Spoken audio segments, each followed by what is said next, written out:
Welcome to today's episode, where we dive deep into a topic that often goes unnoticed, but can have profound impacts on families: toxic positivity. You've probably heard phrases like, just stay positive, or don't think about the bad stuff. While well-intentioned, these words can sometimes do more harm than good. So, what exactly is toxic positivity, and why is it dangerous, especially for kids and parents? Let's explore together. 1. Defining toxic positivity. Toxic positivity is the idea that we should maintain a positive mindset no matter the situation, even when facing hardship or pain. It sounds good on the surface, right?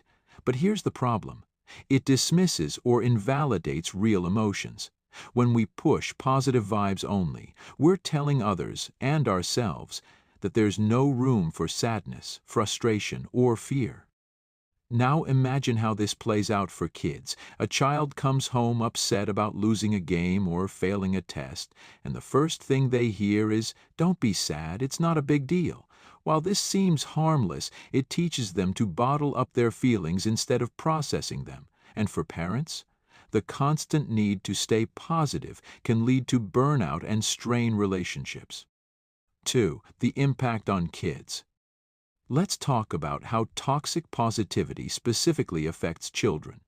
First, it encourages emotional suppression. When kids are told to just be happy, they might start thinking their emotions are wrong or invalid.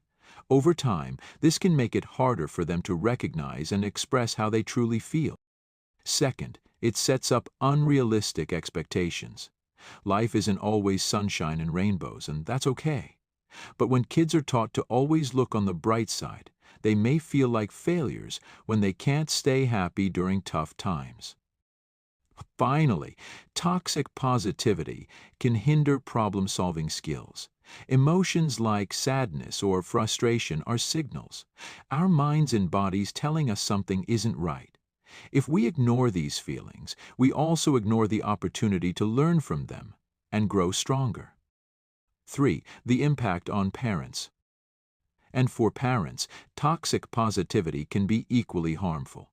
Parenting is tough, and there are days when it feels overwhelming. If you're constantly pushing yourself to stay positive without addressing your struggles, it can lead to emotional exhaustion, or what we often call parental burnout. Moreover, it can strain relationships with your kids and partner. If your child feels dismissed when they share something difficult, they might stop opening up altogether, and that's the opposite of what any parent wants.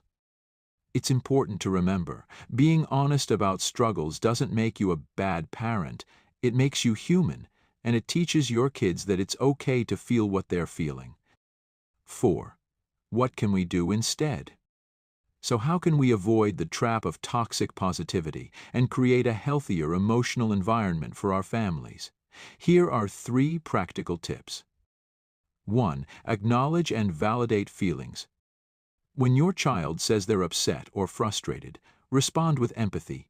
Say things like, "I understand why you feel that way," or "It's okay to be upset right now." 2. Model emotional honesty. As parents, we often try to shield our kids from seeing our struggles, but showing them that it's normal to have bad days and how you cope with them can be incredibly powerful. 3. Encourage healthy coping mechanisms. Teach your kids ways to process their emotions, like journaling, talking to someone they trust, or practicing mindfulness. Let them know that it's okay to sit with their feelings before moving forward. To wrap up, remember this: emotions are not good or bad, they just are. Teaching kids to acknowledge and process their feelings builds emotional resilience. And as parents, giving yourself permission to feel and grow creates a more connected, supportive family environment. Toxic positivity might sound uplifting, but the greatest gift you can give your family is the freedom to feel, heal, and grow together. Thank you for joining me today. If you found this episode helpful, please share it with someone who might need it. Don't forget to subscribe, and I'll see you next time for another meaningful conversation.